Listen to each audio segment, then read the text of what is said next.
All right, this is it. Settlers of Catan, the classic board game that got so many people into this whole new world of games.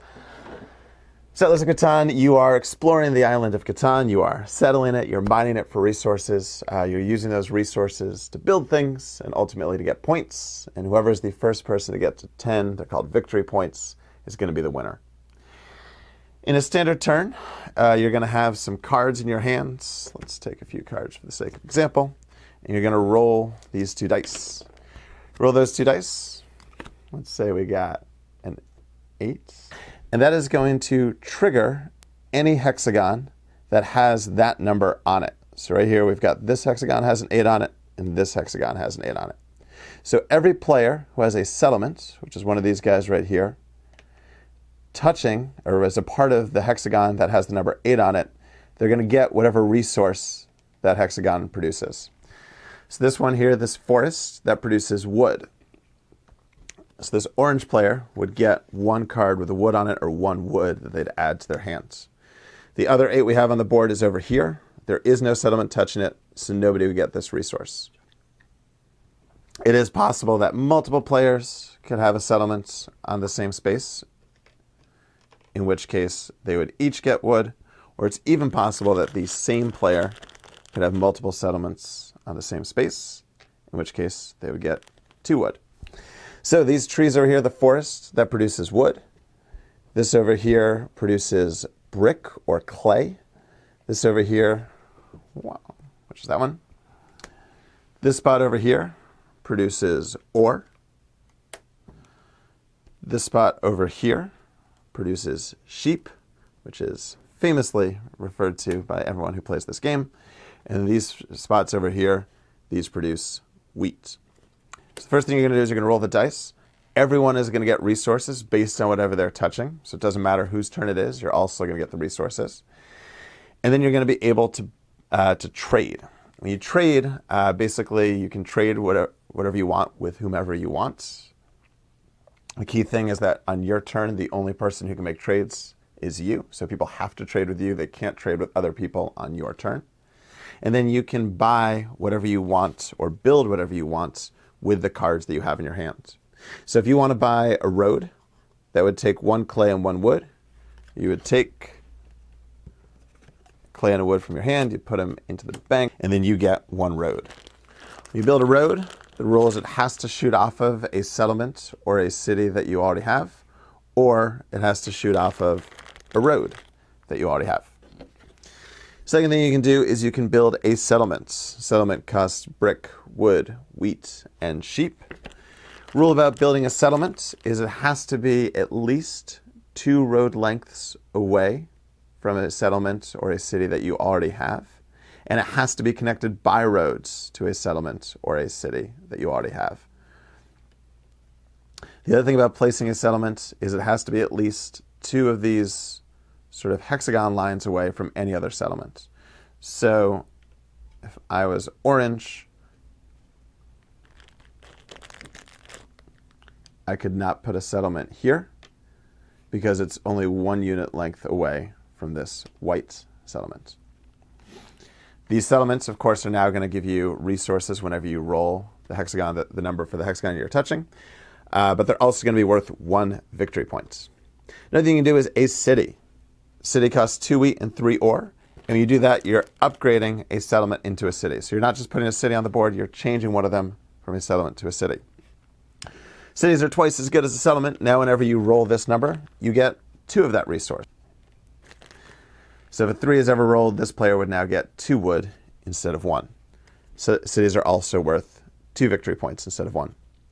Final thing you can buy is a development card. Development cards cost a wheat, a sheep, and an ore. Come from this deck over here, and they're going to have different things on them. This one says it's worth a victory point. You're going to keep that hidden, and then you can reveal it whenever it comes to the point where you've won the game. A few other key things to note when you're putting down settlements is you can also put them at ports. Ports are connected to these different spots here. This one says 2 to 1, and this would connect to this spot on the hexagon or this spot on the hexagon. So if you build a settlement or a city here or here, you can use this port. What this port that says 2-to-1 means is that during that trade phase, you don't have to trade with somebody else. You can also trade with the bank, and you can trade 2 sheep for any 1 resource you want. If you're touching the spot that says 3-to-1, you can trade 3 of any 1 resource for any 1 resource you want. And even if you don't have a port at all, you can always trade 4 of any resource for any 1 resource that you want. Another key thing that can happen during the rolling phase is somebody can roll a 7. You'll notice that there are no 7s on this board. When you roll a 7, you're going to activate the robber or the thief. So the robber or the thief is going to start off right here in the desert, which is the one spot on the board that doesn't have a number that activates it and that doesn't produce any resources. So the desert is sort of a wasteland, an empty space. When you roll a 7 for the first time, anyone who has more than 7 cards is going to discard half their hand, rounded down. In addition, whoever rolled the 7 gets to move it to any one spot on the board. Let's say I put it here. I now get to steal a card from any one player of my choice who is touching that hexagon. So I choose either orange or white. It's possible nobody will be touching that hexagon, in which case you don't get to steal anything. Or multiple players are touching the hexagon, in which case you choose who you want to steal it from. But what this also means is that anytime somebody rolls an 8, this spot is not activated. So this thief essentially blocks it from producing wood. The other 8 is still good, but until somebody moves this thief, it is prohibiting anybody from getting those resources for this space. So the other card that you might notice in here, and a lot of these cards, I'm sorry, I should have said this, that are in this pile, just do whatever they say on the card. It says, for example, Monopoly, when you play this card, announce one type of resource, all other players must give you all their resource cards of that type. So self-explanatory. But some of the cards are going to be knights, or in other versions of this game, soldiers.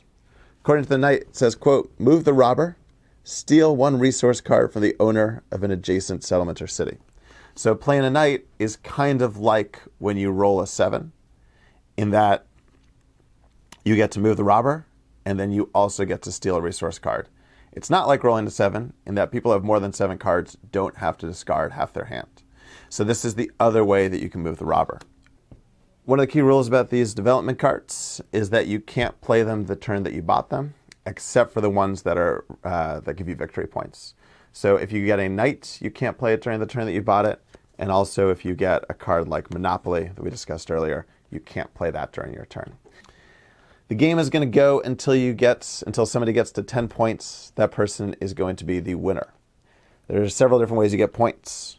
First of all, like I said, some of these development cards give you points. Secondly, you can get points for each settlement or city that you have. And the third thing is you get bonuses for having either the longest road or the largest army. Longest road card, it says, is worth 2 victory points. This goes to the player with the longest unbroken road of at least 5 segments. So if I was orange, this road right here would only count as a road of a max of 4 units long, because even though there's more than 5 roads that are a part of it, if you want to draw sort of a continuous line, you could draw it this way, in which case there's 4 roads. You could draw it this way, in which case there's 4 roads. But there's not one continuous string that gets you to 5 roads. You'd have to do it like this. Then we get 1, 2, 3, 4, 5 roads. Whoever's the first player to get a road of 5 units long, they get this longest road card. This is worth 2 victory points as long as you have it in front of you.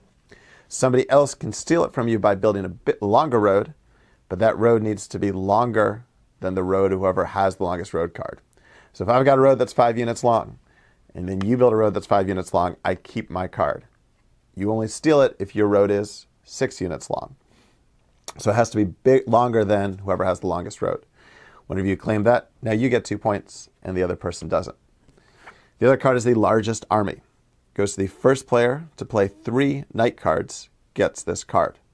Another player who plays more knight cards takes this card. So it works the same way. Once you have 3 knight cards, you get largest army, you get 2 points. Whoever steals from you has to have more knights than you had. So if at any point you have enough points between longest road, this, and whatever development cards are in your hands, you would then reveal those development cards that get you to 10 points. You have 10 points, you're the winner. It's the main way you play the game. We skipped the first part, because it's a bit easier to explain once you know how it works, but it's the setup. So when you start off the game, nobody's going to have any settlements or roads on the board. The robber is going to be in the desert. How these number tiles get laid out is explained in the rulebook, and how these hexagons get laid out is actually going to be random each turn, each time you play. So the board is going to change each time. What's going to happen is you're going to go in order, placing a settlement and a road somewhere on the board. So if I was orange, let's say I place a settlement and a road here. Then the next player goes, they place a settlement and a road somewhere else. Once everyone's placed a settlement and a road, it's then going to go in reverse order. So whoever the last person is that places a settlement and a road, they now get to place another one first. So if you ever played fantasy football, it's sort of like a snake order draft. And then whoever was the second to last player places next, all the way until whoever placed first gets to place their last road and settlement. When you place your road and settlement at the beginning of the game, you can place them anywhere on the board. This is the only time in the game where your road and settlements do not have to touch. Later on in the game, if you want to build new roads or new settlements, the roads have to be built off of pre-existing roads, settlements, or cities that you already own. And the settlements have to be, like I said, built off of roads that you already own. But right now, you can place them anywhere you want on the board. Whenever you place that second settlement, whatever hexagons it's touching, you get one of each of those resources to start the game. So orange in this case would get 2 sheep and 1 wheat, and that would be their starting hand for the beginning of the game. So that's how you play Settlers of Catan. Enjoy.